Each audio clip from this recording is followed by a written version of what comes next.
ஒரு ஊர்ல மோகன், தேவிகா அப்படின்னு ஒரு நல்ல குடும்பம் இருந்துச்சு. அவங்களுக்கு 2 பசங்க, விஜய், அஜய். மோகன் ஒரு ஃபேக்டரியில வேலை பார்த்துட்டு இருந்தான். தினம் வேலை செஞ்சாதான் சாப்பாடு கிடைக்கும் நிலை. ஒரு நாள் ஃபேக்டரியில ஸ்ட்ரைக் ஆரம்பிச்சுது. வேலை நின்னு போச்சு. மோகன் கவலையா வீட்டுக்கு வந்தான். தேவிகா, முதலாளி பேசவே மாட்டேங்கிறான். இந்த ஸ்ட்ரைக்கு சீக்கிரம் முடிஞ்ச மாதிரி தெரியல. அப்போ நம்ம குடும்பம் என்ன பண்ணும்? வீட்ல சாப்பாடு கூட இல்லையே. கடவுள் என்ன நினைக்கிறாரோ அதுதான் நடக்கும். நான் வேற இடம் வேலை தேடி போறேன். மோகன் பல இடம் போய் வேலை கேட்டான். ஆனா எங்கேயும் வேலை கிடைக்கல. மாலையாச்சு. பசி அதிகமா எடுக்குது. ரோட்ல ஒரு கடையில ஆம்லெட் வாங்கி சாப்பிட்டான். அது பழைய கெட்டுப்போன ஆம்லெட். சாப்பிட்ட சில நேரத்திலே அவனுக்கு உடம்பு சரியில்லாம போச்சு. பிறகு ஃபுட் பாய்சனிங் ஆகி அவன் உயிர் போயிடுச்சு. டாக்டர் சொல்லியதுமே தேவிகா அதிர்ச்சி. வீட்ல ₹1 இல்ல. 2 பசங்க பசியா இருக்காங்க. தேவிகா அழுதுகிட்டே இருந்தா.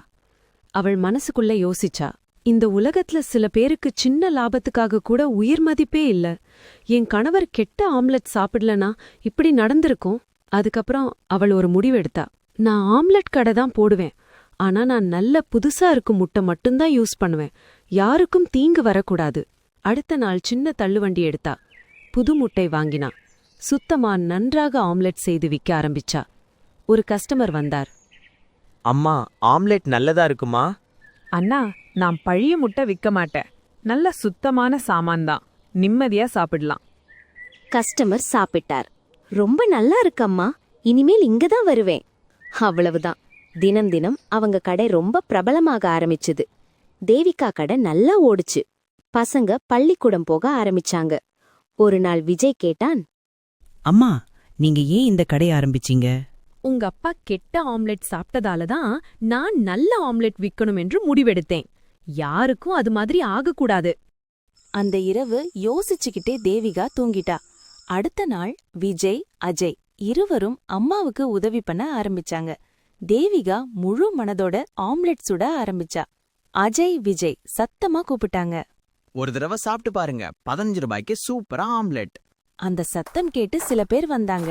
ஒரு கஸ்டமர் சாப்பிட்டதும், வாவ், ரொம்ப டேஸ்டி இருக்கு. இப்படி டேஸ்டா நான் எங்கேயும் சாப்பிடல. உங்க கையில் மேஜிக் இருக்கு சிஸ்டர். அதுவும் என்ன சுத்தம், ரொம்ப நீட்டா இருக்கு. அதே ஊர்ல ஜஹத் என்ற ஆம்லெட் வியாபாரி இருந்தான். அவன் என்ன பண்ணுவான் தெரியுமா? பழைய எண்ணெய் மீண்டும் மீண்டும் பயன்படுத்துவான். பழைய பிரெட்டு விற்பான். ₹20 வாங்குவான். ஆனா இப்போ அவன் கடைக்கு யாரும் வரல. எல்லாரும் தேவிகா கடைக்கு போறாங்க. ஒரு நாள் அவன் தேவிகா கிட்ட வந்தான். சிஸ்டர், நீ இப்படி சுத்தமா வியாபாரம் பண்றது நல்லதுதான். ஆனா லாபம் வராது. மலிவு சாமான் வாங்கி அதிகமா விற்கணும். அப்பதான் பணம் வரும். ஏன் மாதிரி பண்ண? தேவிகா சிரிச்சிட்டு பதில் சொன்னா, இல்ல, கெட்டுப்போன எண்ணெய், கலப்படம், பல தடவை கொதிக்க வச்ச எண்ணெய் யூஸ் பண்ணா தொண்டை கேன்சர் வரலாம். என் கணவர் கெட்ட ஆம்லெட் சாப்பிட்டதால உயிர் போச்சு. இனிமே நான் யாருடைய உயிரோட விளையாட மாட்டேன். ஜகத் கோபமா சொன்னான். அடடா, உலகத்தையே நீ காப்பாத்த போறியா? உன் வேலை பாத்துக்கோ. தேவிகா அமைதியா சொன்னான். நான் உலகத்தையே காப்பாத்த முடியாது. ஆனா என் கடைக்கு வர்றவங்கள பாதுகாக்க முடியும். இப்படி கீழ்த்தரமா பேசிட்டு இங்க நிக்காத. நான் பாவம் பண்ண மாட்டேன். என் நேர்மையால தான் என் அடையாளமும் வருமானமும் இருக்கு. ஜெகன் மனசுக்குள்ள கசமசமா எரிஞ்சிட்டு போனான். வியாபாரம் நல்லா போக ஆரம்பிச்சதும் தேவிகா ஒரு பையன் வேலைக்கு வச்சா. அவன் பெயர் சுமித். ஒரு நாள் ஜெகன் சுமித்த ஒதுக்கி கூட்டிக்கிட்டு போனான். இது கொஞ்சம் பணம். நீ நல்ல முட்டை வாங்காதே. கெட்ட முட்டை, கெட்ட காய்கறி, மலிவு எண்ணெய் வாங்கி வா. சுமித் பணம் பார்த்து மனசு மாறிடுச்சு. அடுத்த நாள் அந்த கெட்ட சாமான்ல ஆம்லெட் சுட்டாங்க. கஸ்டமர்கள் சாப்பிட்டவுடன் முகம் சுளிச்சாங்க. ஐயோ, என்ன டேஸ்ட் இது! நீங்க இப்படியே ஆம்லெட் பண்ணுவீங்க? இப்படி கெட்ட சுவை எப்பவுமே இல்லையே. அவள் உடனே சாமான் பார்த்தா. எல்லாம் கெட்டு போனது. சுமித், இந்த சாமான் எங்கிருந்து வாங்கின? இப்பவே போலீஸ் கூப்பிடுறேன். கடைக்காரன் ஏமாத்திருக்கான். அந்த வார்த்தை கேட்டதும் சுமித் குலுங்க ஆரம்பிச்சான். அக்கா, மன்னிச்சிடுங்க. நான் தான் தவறு பண்ணேன். ஜெகன் அண்ணா பணம் கொடுத்து இப்படி செய்ய சொன்னார். தேவிகா அதிர்ச்சியோட நின்றா. அவ ஒரு நிமிஷம் அமைதியா நின்னு சுமித்த பார்த்தா. பணம் பார்த்து தவறு பண்ணக்கூடாது. அதுவும் வாழ்க்கையே கெடுக்குது. இனிமே இப்படி செய்யக்கூடாது. அவள் உடனே எல்லா கெட்ட சாமானும் தூக்கி எறிஞ்சா. புதிய சாமான் வாங்கி மீண்டும் ஆம்லெட் சுட ஆரம்பிச்சா. இந்த விஷயம் ஊர்ல பரவிடுச்சு. ஜகனின் சூழ்ச்சி எல்லாருக்கும் தெரிஞ்சிடுச்சு. கஸ்டமர்கள் மீண்டும் தேவிகாவை நம்ப ஆரம்பிச்சாங்க. ஒரு நாள் ஜகன் அவமானத்தோட நின்றான். அக்கா, ஜகன் தான் இப்படி செய்ய சொன்னார், மன்னிச்சிடுங்க. இனிமே இப்படி செய்ய மாட்டேன். அம்மா மேல் சத்தியமா சொல்றேன். தேவிகாவுக்கு ரொம்ப கோபம் வந்தது. அவள் நேரே ஜகன் கடைக்கு போனா. உனக்கு வெக்கம் இல்லையா? இப்படியா சூழ்ச்சி பண்ணுவேன்? இன்னும் இப்படி செய்தா நான் போலீஸ்க்கு சொல்லிடுவேன். ஜகன் சிரிச்சிட்டு ஆணவத்தோட சொன்னான். போலீஸா? அவங்கெல்லாம் என் கையில தான். என்னோட சண்டை போட்டா என்ன ஆகும்னு தெரியாது உனக்கு. தேவிகா அமைதியா திரும்பி போயிட்டா. அந்த இரவு கடை முடிச்சிட்டு தேவிகா தள்ளுவண்டியோட வீட்டுக்கு போயிட்டு இருந்தா. ஜகன் அவளுக்கு பின்னாடி தன் நண்பன் ஒருத்தனை அனுப்பினான். திடீர்னு ஒரு வண்டி வந்து அவளோட தள்ளுவண்டிய மோதி சேதப்படுத்திடுச்சு. தேவிகா உயிர் தப்பிச்சா.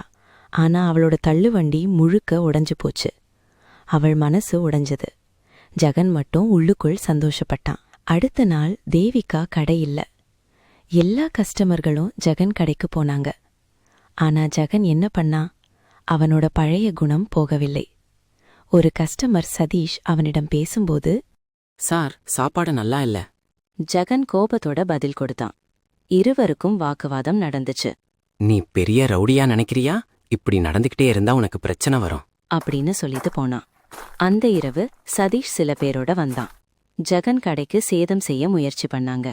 தேவிகா உடனே கத்துனா. தேவிகா உடனே போலீஸுக்கு ஃபோன் பண்ணினா. அதோட ஜகனுக்கும் ஃபோன் பண்ணினா. ஜகன், சீக்கிரம் வா, உன் கடைக்கு பிரச்சனை நடக்குது. போலீஸ் வேகமா வந்துச்சு. சதீஷ் எதுவும் செய்ய முன்னாடியே அவனை பிடிச்சிட்டாங்க. சில நிமிஷத்துல ஜகனும் அங்க வந்தான். ஜகன் தலை குனிஞ்சு நின்னான். நான் உன்னை கெடுக்க எல்லாம் பண்ண, ஆனா நீ என்னை காப்பாத்திட்ட. நான் எவ்வளவு கீழானவன், நீ எவ்வளவு நல்லவன். மன்னிச்சிடு. உன் தள்ளுவண்டி உடைக்க நான் தான் காரணம். தேவிகா அமைதியா கேட்டுட்டு இருந்தா. அண்ணா, பசியோட உழைச்சு சம்பாதிக்கிற கஷ்டம் என்னன்னு எனக்கு தெரியும். அதனாலதான் யாருடைய வாழ்க்கையும் அழிஞ்சு போகக்கூடாதுன்னு நினைக்கிறேன். அந்த வார்த்தை ஜகன் மனசுல ஆழமா பட்டது. அடுத்த நாள் காலையில தேவிகா என்ன பார்த்தா தெரியுமா? அவளோட புதிய தள்ளுவண்டி அதே இடத்துல நிக்குது. ஜகன் தான் அதை வாங்கி வச்சிருந்தான். அவன் இனிமே நல்ல தரமான சாமான் தான் யூஸ் பண்ண ஆரம்பிச்சான்.